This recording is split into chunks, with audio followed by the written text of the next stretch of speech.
Okay, so we're down to the home stretch. We're going to do 27 and 28, so we're still working with trinomials. These look a little bit different because they have a number in the front. It's the leading coefficient. Now, we do have to be careful. We always have to look out for the GCF. Okay, and in this, 7m squared plus 6m minus 1, no GCF. So we're still using our square, first and last. 7m squared times negative 1, negative 7m squared. Products of 7m squared that sum to positive 6.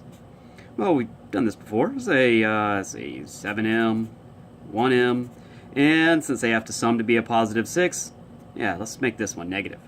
And yes, these two do add up to be a positive 6m. We've got our square.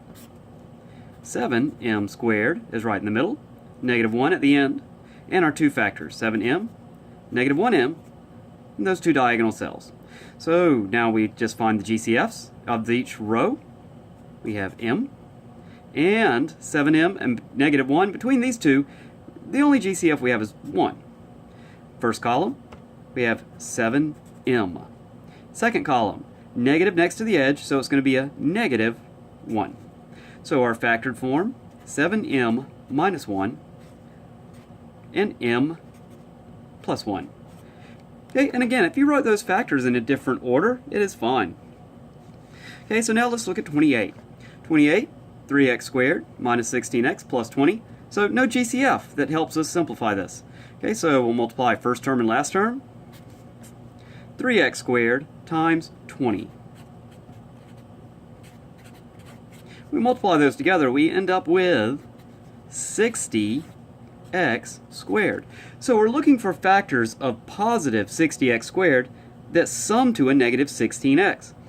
So that tells me that both of our factors will be negative. Okay, and I know two factors that do multiply to give us 60 that add up to 16. And those will be 6x and 10x. And as I said, both factors will be negative. Those do add up to negative 16. Punnett square. Take the first term, put it right in the middle. Take the last term, put it at the end, and our two factors, negative 6x, negative 10x, in those two diagonal cells. Okay, so now GCFs. So we have x, we have, negative 6x and 20. Is that 2? And it's going to be negative because we have a negative next to the edge. First column, between 3 and negative 6, we have 3. X squared and x, we have x. And these last two, negative 10x and positive 20, well, we can divide both of those by negative 10. So that appears to be our factored form. X minus 2 times 3x minus 10.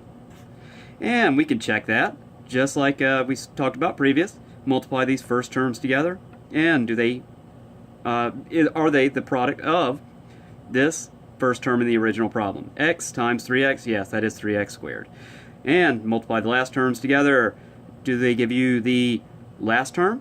Negative 2, negative 10? Yes, when you multiply those, that gives us positive 20. So that's just a quick way to check our work. And that is factored. So go ahead and try 29, 30, and we'll be done.